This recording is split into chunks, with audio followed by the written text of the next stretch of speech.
This is how to start and run a law firm. I'm Mark Lyda. My guest today is Zach Crabill. While you might not know him by name, you've probably heard of him, but there's more to his story than you might think. I remember when I first saw the headlines in 2023. Colorado attorney suspended from the bar and fired for using ChatGPT in a court filing after the AI cited fake cases. CBS News, Washington Post, Daily Mail, it was all over the internet. And I remember thinking at the time, wait a second, I know that guy. And not only do I know him, but I know that he's a great guy and a smart attorney. And I remember thinking that the amount of negative clickbait coverage was disproportionate to the admittedly bad decision that he made. And we're going to hear the whole story from his perspective. But that's not what today's episode is really about. Today's episode is about the resilience and the character it took for him to come back and start his own firm that focuses on the ethical use of technology. I hope everyone who watches or listens to today's episode does so with some humility, with some grace, and with some self-reflection. And I hope that you learn from and maybe even be inspired by Zach's ability to emerge from a situation like this, especially early in his career. Honestly, I hope his kids see this someday and can appreciate how their dad dealt with adversity. Because if you're starting or running your own law firm, you're going to deal with some adversity. To me, that's the real story here. Zach Crabill is the founder of Available Law, a law firm dedicated to transforming the practice of law through responsible, innovative uses of artificial intelligence. Thank you for being here today, Zach. Yeah, thanks for having me. That sounds so fancy and legit. Appreciate the intro. As I've told you before, I have a lot of admiration for how you have been resilient in your career. You have faced things that could have happened to a lot of attorneys, but they actually happened to you. And when you think about the audience of our podcast, it's people at the beginning of their journey, whether they've been attorneys for a long time and they're going out on their own, or maybe they're new attorneys starting their firm. And everybody has challenges like these.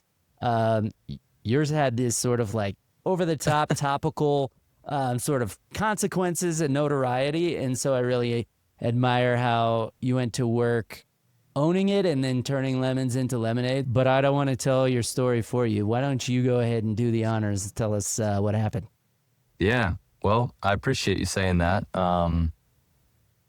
Yes, it was a wild ride. It's been a wild ride. So, given who we talked about, your audience being people who are just starting out, maybe even younger attorneys, I think the context is important because it's a hard profession, right? We come into the legal profession and it's one of the most demanding, one of the most stressful. Statistically, attorneys are some of the most depressed professionals out there and have some of the worst mental health problems. And so it's sad, but we've seen it and I experienced it. So from Virginia originally, been out in Colorado for about 5 years, coming up on 5 years now.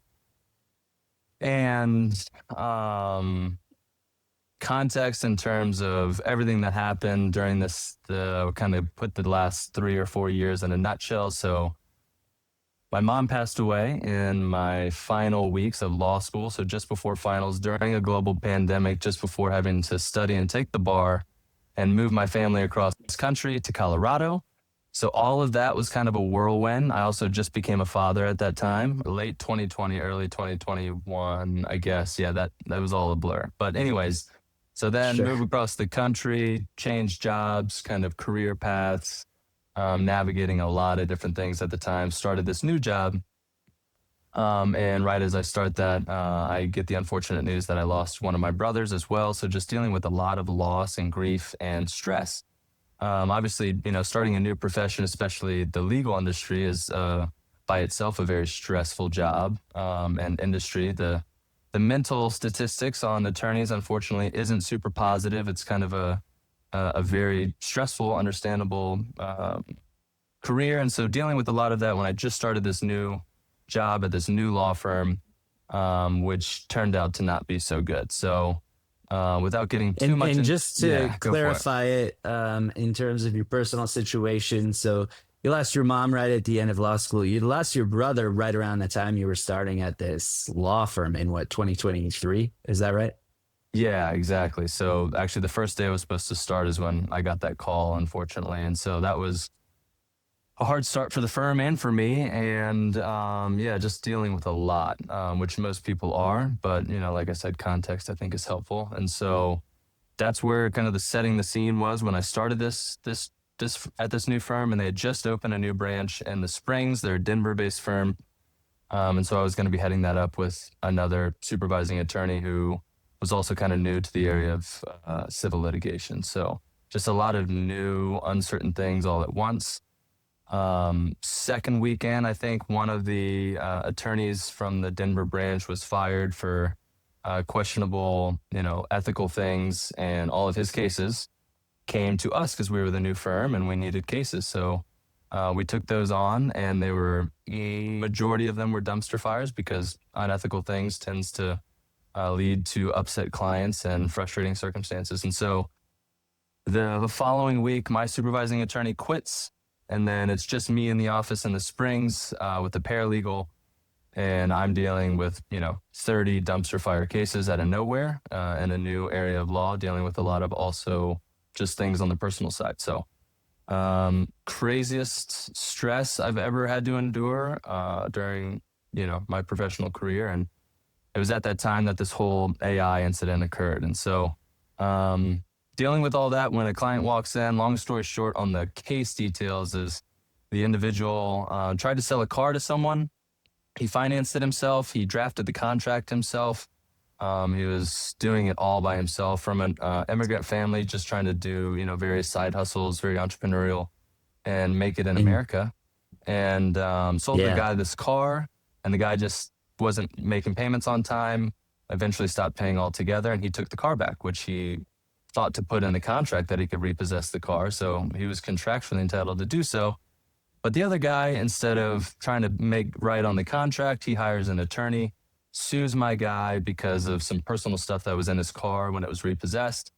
And again, my client wasn't my client at the time, but he didn't respond to the court in time, and the court just entered summary judgment against him. So on like a $12,000 car, now he owes triple damages for civil theft. And so he owes over $31,000.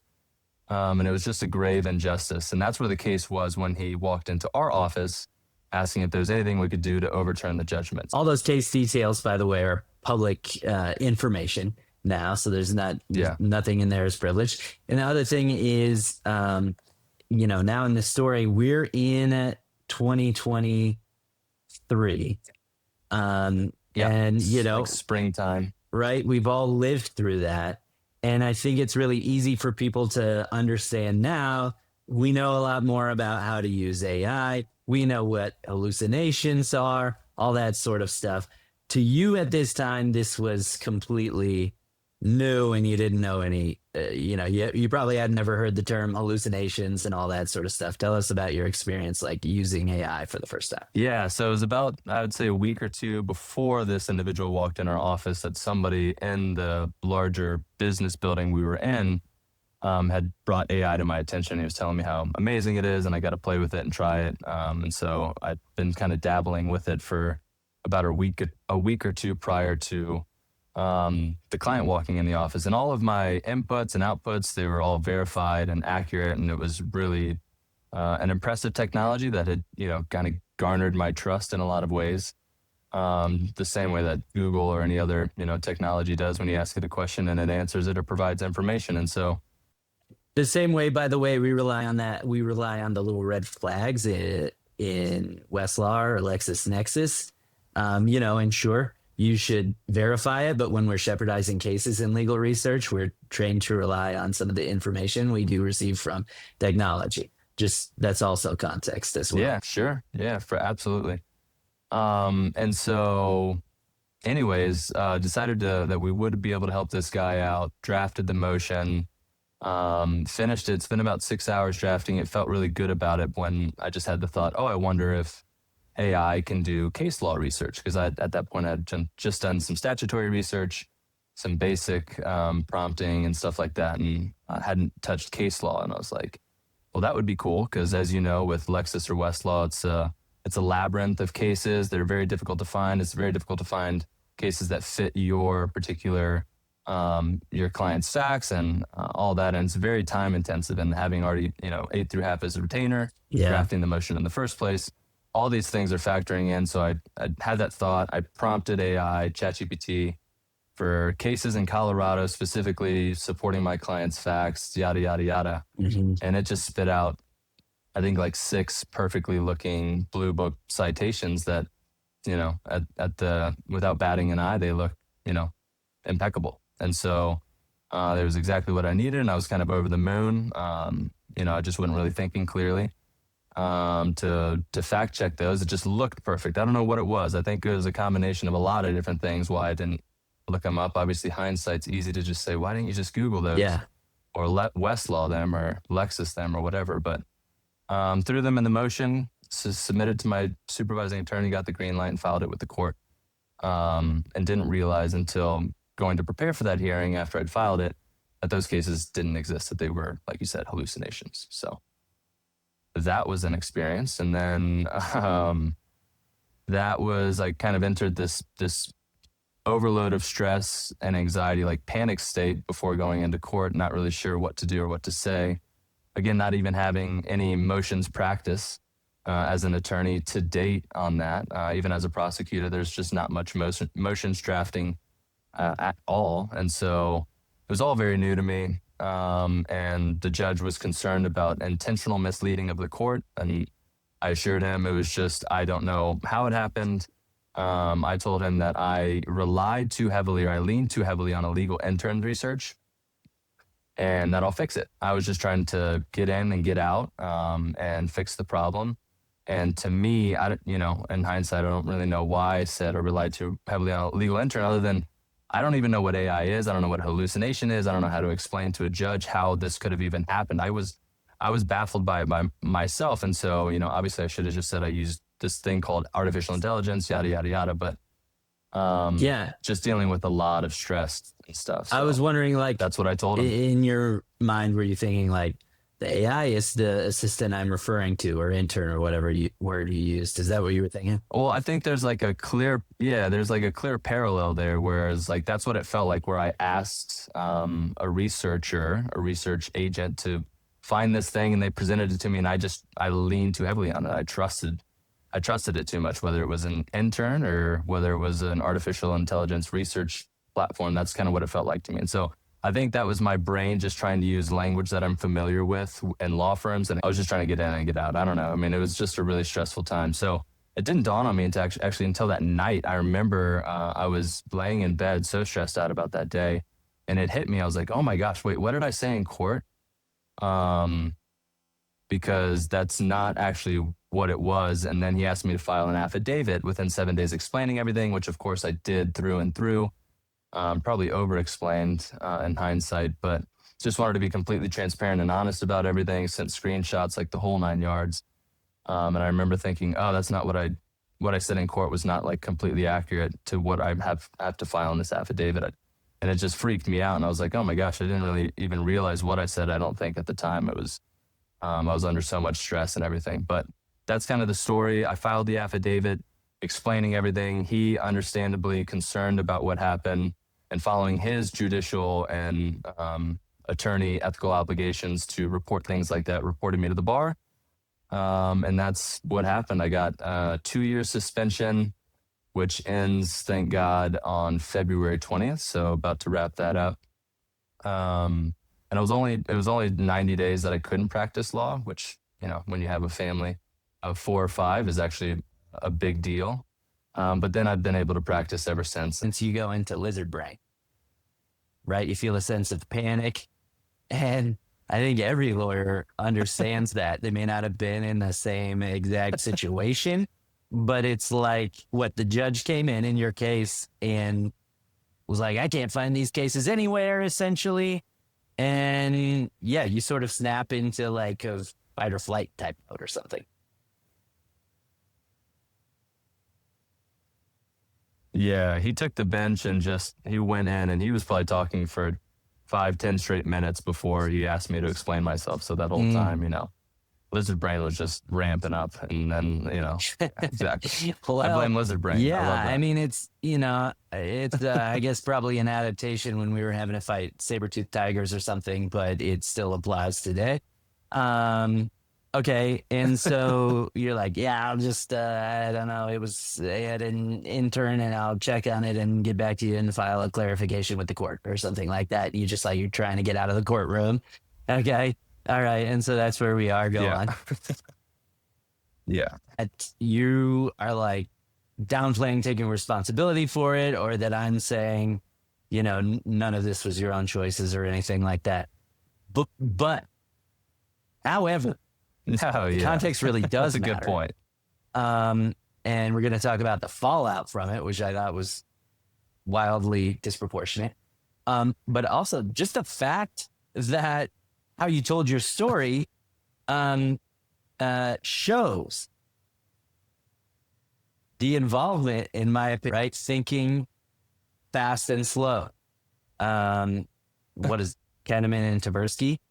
And the idea that in the moment, in the courtroom, you're saying what you feel like you need to say to get through to the next moment. And then when your system 2 thinking kicks in and you're able to consider things more fully, then you file that brief that's like, here's the transparency of what actually happened.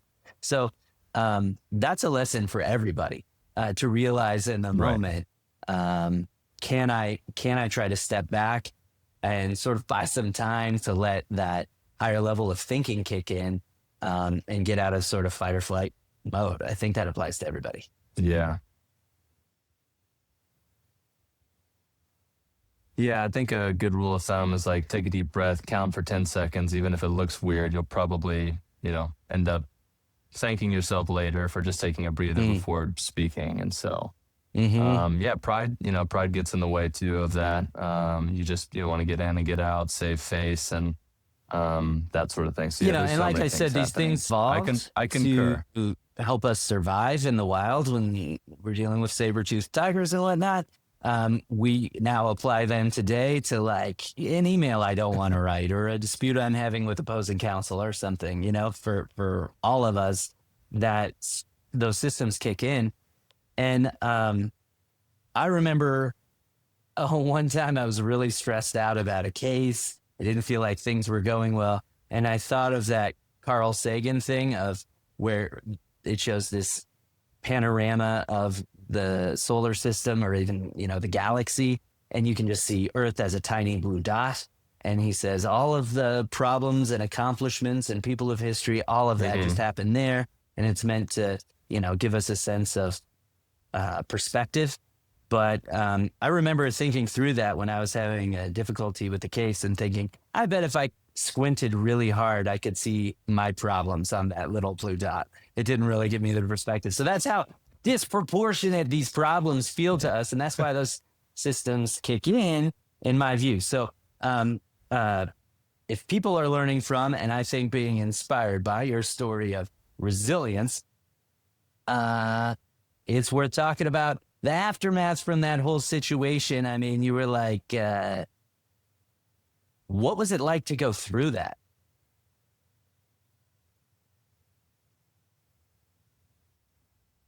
Yeah, it was a formidable experience for sure. Looking back, I can see a ton of growth. I forget who said it once, but it's like if you want to grow, get uncomfortable, right? So whether that's trying something new or flinging yourself into a global PR scandal, Growth opportunity.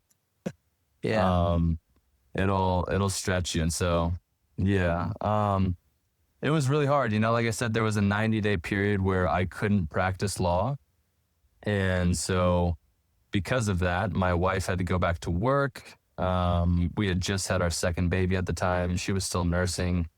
So my wife is, going back to work doing night shifts as a nurse. And she signed a year contract. And so she had to do that. And I had to essentially become a stay-at-home dad, which, I think it's the Japanese who require mandatory 2 years of military service for every male, I believe. And I think every father should have to do like a mandatory 90-day stay-at-home dad boot camp or something, just to give them a glimpse of how hard it is, and it makes them appreciate their wives way more. So shout out to all the moms out there. Y'all are, what y'all have to do every day is amazing. So I had to do that. That was really rough. But in the throes of that and in the quiet of that, when it was quiet, I had this kind of like an epiphany. I was praying through it, really having a hard time figuring out like how to go forward from here. I had news agencies, trying to contact me to, get a piece or, get a cut of the PR. And it was insane. I had no idea what to do with it all. And the irony of the whole situation kind of hit me like a freight train, where I realized that the technology that, bit me in the butt was probably the same technology that either then or sometime in the near future, definitely now, really would have helped the individual and my client maybe seek justice without an attorney getting involved. He would have had much better odds at the very least of defending himself or having a chance at justice. And so had he used AI to draft the initial contract, to understand his rights post breach when the other guy stopped paying, or to understand like the intricacies of the court and when to respond and how to respond and all of that, I think he would have been in a much better situation. And so it dawned on me that I think the technology is going to be revolutionary. I think it already is in a lot of ways, and we can see it happening across industries and across different disciplines and professions. And I think it's ultimately going to be a tool for good and increase access to justice, because, this guy, he really got a severe case of injustice, and that happens all the time to people. This is just one anecdotal evidence or anecdotal, story of this happening to millions of people across the world. And so I think the technology is going to be awesome. So in that moment, I was like, oh my gosh, what if this technology eventually makes legal services available to everyone? And then that's when it kind of hit me. I was like, oh, that's a cool name. And then I realized AI was available. And so I was like, oh, that's perfect. I'll just call it Available Law. And it started out, I was like, well, what if I just start a website, start a blog, start something to try and, get my story out there, start promoting this technology. Because I think there's like a clear sense of purpose that came out of it and advocating for access to justice initiatives. And so that's kind of how Available Law started. And it's since transformed into, mainly like a business focus and estate planning focused law firm, but still leverages technology for document automation, communications, et cetera. So, that's kind of the long story. In the future, there will probably come a time where lawyers who can't leverage AI will be committing malpractice, because there are multi-billion-dollar companies built around trying to do what you did, just more reliably, like literally. Right. Just for sure. Would you think of a lawyer who can't use basic online legal research? It'll be like that for AI someday. This podcast is presented by Practiced, modern law practice management software. We built Practiced at my firm because we were tired of fighting our software. Workarounds, clunky systems, way too much admin. So we built our own, and it cut our admin time by over 70%. Practiced makes running a law firm feel lighter. Intake is fast. Engagement letters just work. Time, tasks, and expenses stop piling up. And Practiced's AI assistant can do anything a human assistant can do inside the system. You can also hand it your messy notes, forms, or questionnaires, and it generates clean, polished documents using your templates. Or just forward an email and a new matter appears. Practiced even helps you get more clients through marketing and advanced referral network features. Everything works right out of the box, no separate software for intake and case management, one system, no duct tape. And it's just $20 a month. All features, no add-ons, no nickel and diming. Get started in minutes at practiced.io. That's practist.io. But yeah, I mean, it's you sort of gloss over it like, oh, I just went through this thing and then had this idea.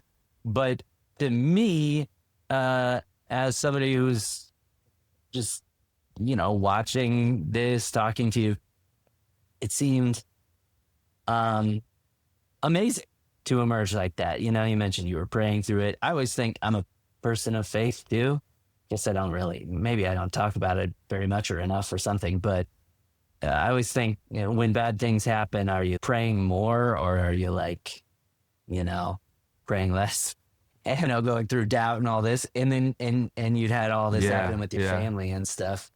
Um, I don't know if you want to talk about that more, but it was like I guess the question is like, what was the process Yeah. like to go from the depths into like I'm gonna do something productive? How fast did it happen? How did it happen? Yeah, it was probably a couple weeks in. It was probably a couple weeks in that I was just in that moment of prayer and had that irony kind of hit me, and I felt like God just kind of downloaded this idea Mm, for this business into my head and got really excited about it. So I was probably a couple weeks into like that 90-day suspension that happened. cool.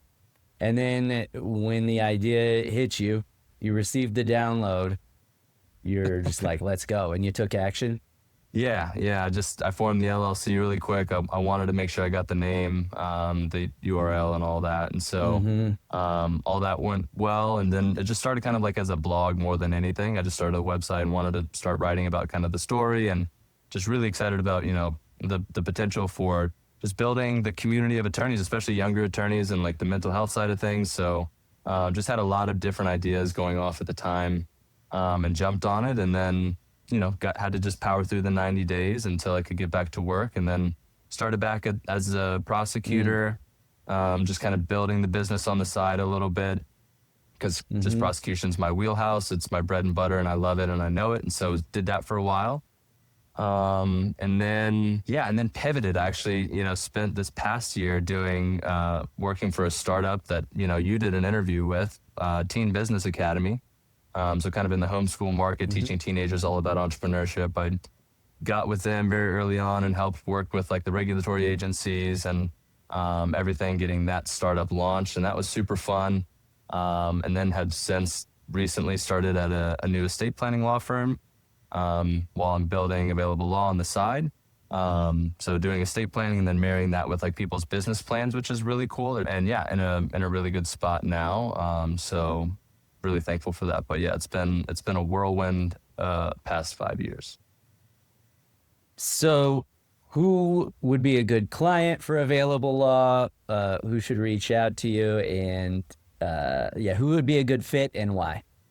Yeah, anyone. I've got like kind of this 3-tier approach to legal services on the business side. So Mm-hmm. I love working with startups and solopreneurs, even teen entrepreneurs. I'm super passionate about teen entrepreneurship. I think it's on the rise, and I think they're going to be competitive in the marketplace very soon, especially with AI and the tools that they're going to be able to build and deploy with minimal, investment and stuff like that. So love working with solo entrepreneurs, startup companies, on LLC formation, contract drafting, operating agreements, all that sort of stuff to make sure that they're starting off on a solid foundation. Or small to medium-sized businesses who maybe didn't do all that upfront legwork, but now are getting established and feel confident, but need to get their ducks in a row with contracts and all that sort of thing. Love helping people get their businesses cleaned up legally, and anyone also who's doing estate planning or needs their estate plan done, or they're a business owner who's concerned about how do my business interests transfer upon death to family? How does that work? What if I get in an accident? Who can, take over the business, powers of attorney, all that jazz. So, anyone who needs business or estate planning. Awesome. And then you also, you're talking about working with younger people. Obviously, this podcast is certainly not limited to younger people or anything, but it's got that mentorship aspect to it. I know that's important to you. So, what do you have to say to people starting law firms or earlier in their career? You mentioned wellness and the mental health side of things. Like, what message do you want to get out there for all newer lawyers and newer law firm founders to know? Yeah, that's a great question. Somebody said to me recently that, and I love this, and I found it to be true, that mentorship is the only shortcut in life. So I would pocket that little golden nugget and work hard to maybe network and connect with enough people until you find somebody who's willing to invest in you and mentor you.